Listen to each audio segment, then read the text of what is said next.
चलो बच्चों, तो आज हम लोग इंग्लिश में नई पोएम शुरू करते हैं जिसका नाम है the ball poem. The ball poem जिनके पोएट हैं जॉन बेरीमैन। जॉन बेरीमैन जो उन्होंने इस पोएम में कौन सा कॉन्सेप्ट दिया है द बॉल पोएम में, वो इसमें एक छोटी सी सिचुएशन के थ्रू हमें ये पोएम एक्सप्लेन करते हैं कि जिसमें कोई छोटा सा लड़का, कोई एक बॉय, वो नदी किनारे अपने बॉल से खेल रहा है और वो बॉल वो उसके लिए बहुत ही प्यारा था, उसके लिए बहुत ज़रूरी था। हमेशा कहते हैं ना उसका फेवरेट बॉल था वो। लेकिन सडनली खेलते खेलते वो बॉल जो है वो नदी में जाके गिर पड़ा। अब छोटे लड़के का वो सबसे फेवरेट बॉल वो अगर सडनली ऐसे नदी में गिर जाए, गुम हो जाए, तो उसकी फीलिंग कैसी होगी? बराबर, वो तो दुखी हो जाएगा ना। उसका बॉल जैसे ही नदी में गिरा तो वो बहुत दुखी हो गया। काफ़ी देर तक वहीं नदी किनारे ही खड़ा हुआ था, देख रहा था वहाँ पर, ठीक है ना, दुखी हो रहा था। लेकिन क्या करे, बॉल तो वापस आने वाला नहीं था। उसके फादर वो दूर खड़े देख रहे थे ये सब। उसके फादर दूर खड़े ये सब देख रहे थे क्या भाई उसके छोटे लड़के का जो है वो बॉल नदी में जाकर गिरा। वो चाहते तो उसके पास जाकर उसे ऑन द स्पॉट बोल सकते थे भाई चिंता मत करो, ऐसे तो बहुत बॉल मिल जाएंगे, कि भाई ये लो पैसे या ये लो जो है वो नया बॉल ले लो, ठीक है। लेकिन उसके फादर ने उसे ये नहीं कहा। क्यों नहीं कहा? क्योंकि उसके फादर ये चाहते थे कि वो लड़का कुछ सीखे। कौन सी सीख? जो इस पोएम में यही मेन पॉइंट है। वो अपने उस लड़के को ये सिखाना चाहते थे कि जिस तरह से ये बॉल नदी में जाकर गिरा, भाई तुम्हारा वो सबसे प्यारा, सबसे फेवरेट बॉल था, कि जब हमारी कोई सबसे फेवरेट चीज़, कोई फेवरेट पर्सन, ठीक है, हमारे आसपास के कोई ख़ास लोग इस तरह से हमसे दूर चले जाते हैं ना, तब उस वक्त हमें कुछ देर तक दुख ज़रूर होता है, बिल्कुल होता है। लेकिन उनकी अच्छी बातें हमारे माइंड में रख कर और हमें हमेशा आगे बढ़ते रहना चाहिए, हमेशा उस दुख के साथ जुड़े नहीं रहना चाहिए। ये चीज़ उसके फादर वो उस छोटे लड़के को सिखाना चाहते हैं।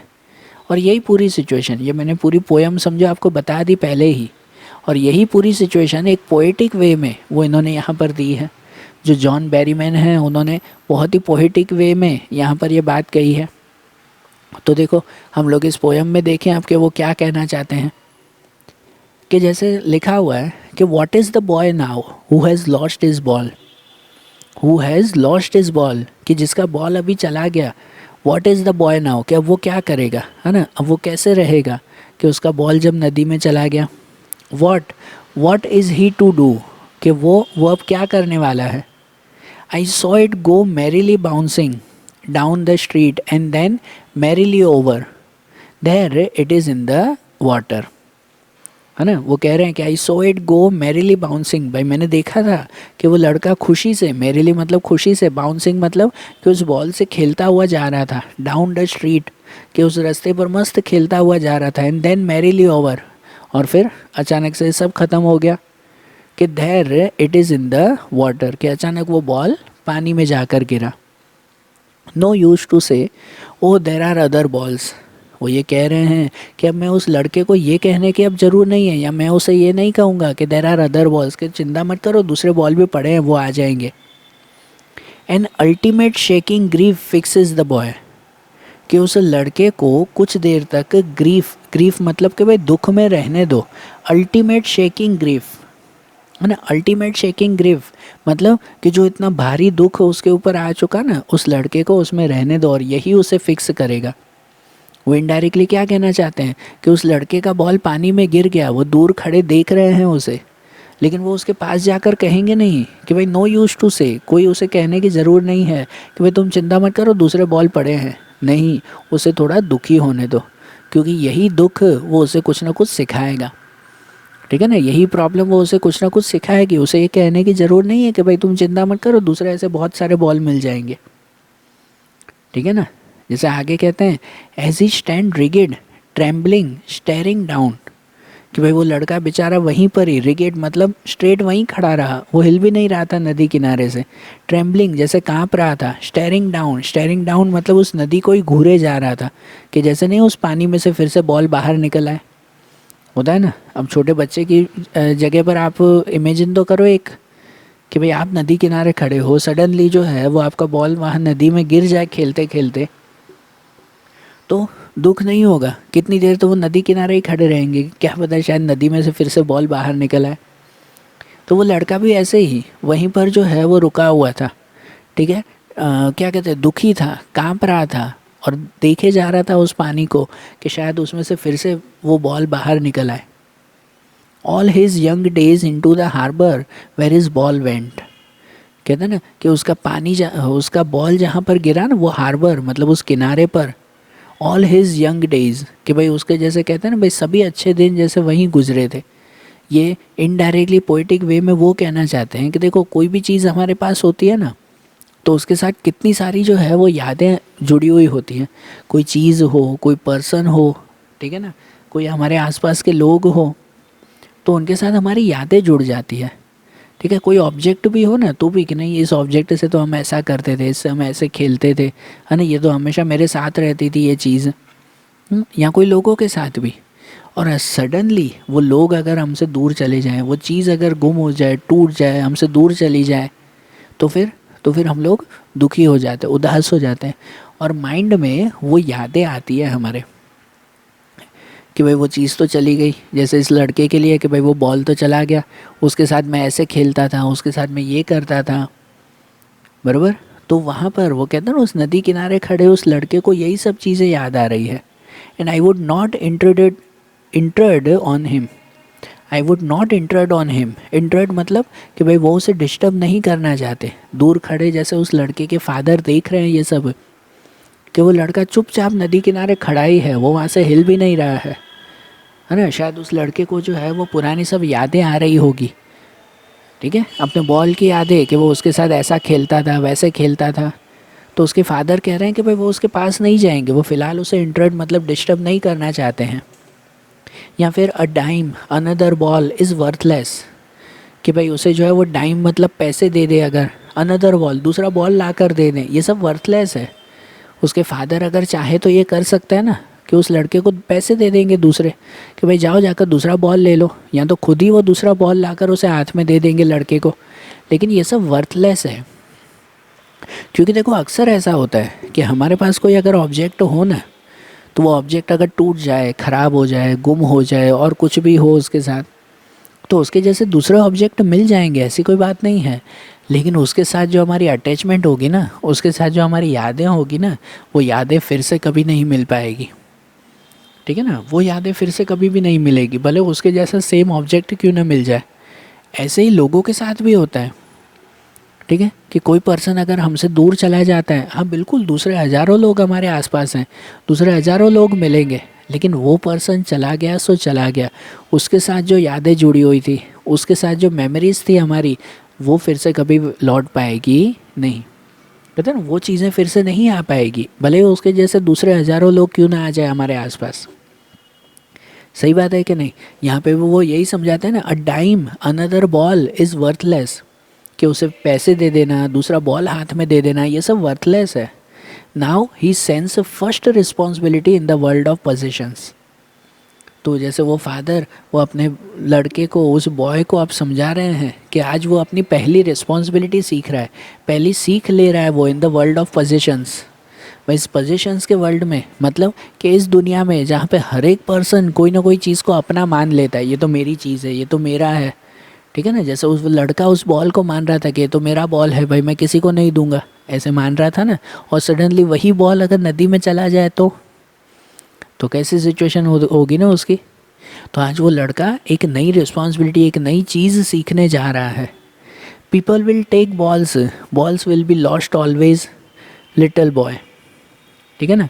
कि जैसे इस लड़के के साथ हुआ, लोगों के साथ भी ऐसे ही होता है। यहाँ पे ये बॉल को समझो एक एग्जाम्पल दिया हुआ है, लोगों के साथ भी ऐसा ही होता है कि people will take balls and balls will be lost always.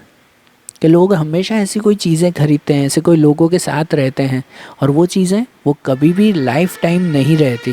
दुनिया में कोई भी ऐसी चीज़ नहीं है ना जो लाइफ टाइम हमारे साथ रहती हो, या कोई भी ऐसा पर्सन भी नहीं है कि जो लाइफ टाइम हमारे साथ रहता हो। कभी ना कभी, कभी ना कभी वो चीज़ें, वो लोग, वो हमसे दूर होंगे ही होंगे, ठीक है ना। लाइफ टाइम हमारे साथ बिल्कुल भी नहीं होंगे वो।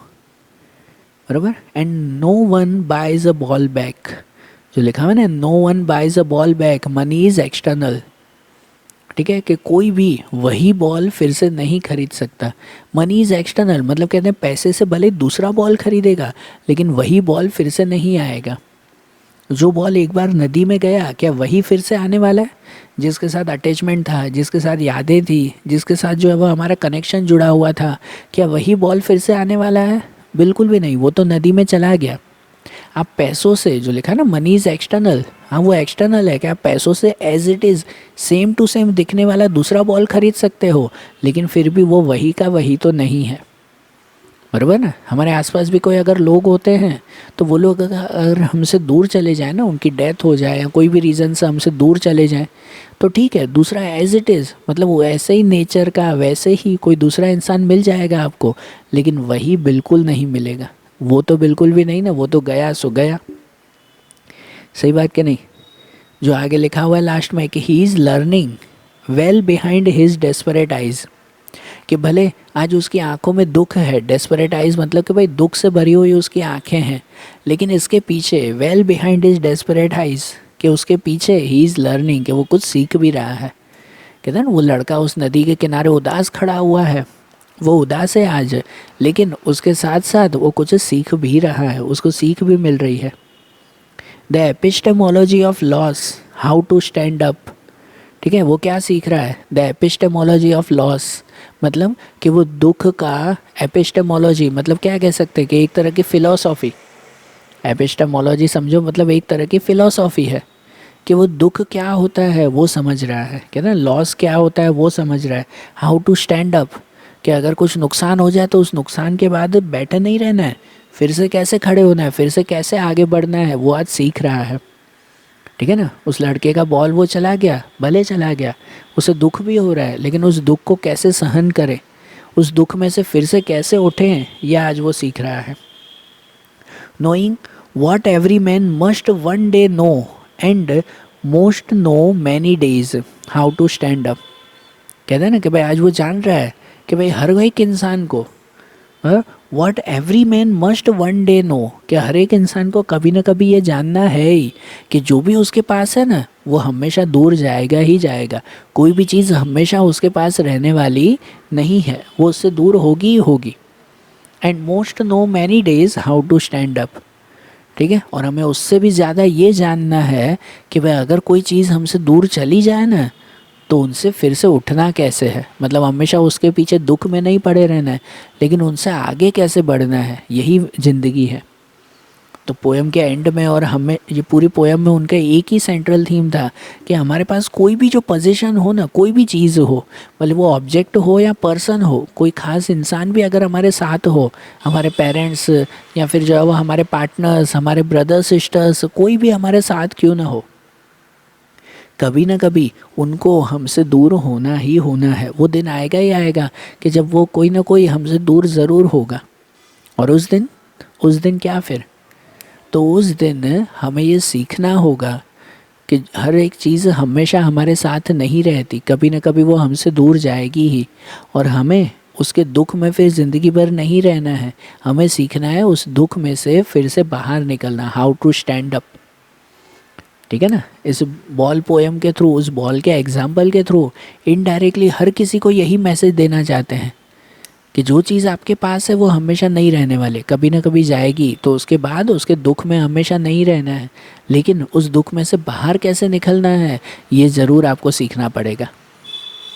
बराबर, आई बात समझ में? तो देखो आज जैसे हमने इंग्लिश में ये पोएम देखी ना, अब ऐसे ही इनके दूसरी पोएम, दूसरे चैप्टर्स, वो अब हम लोग अगले वीडियोस में देखेंगे। Okay, thank you.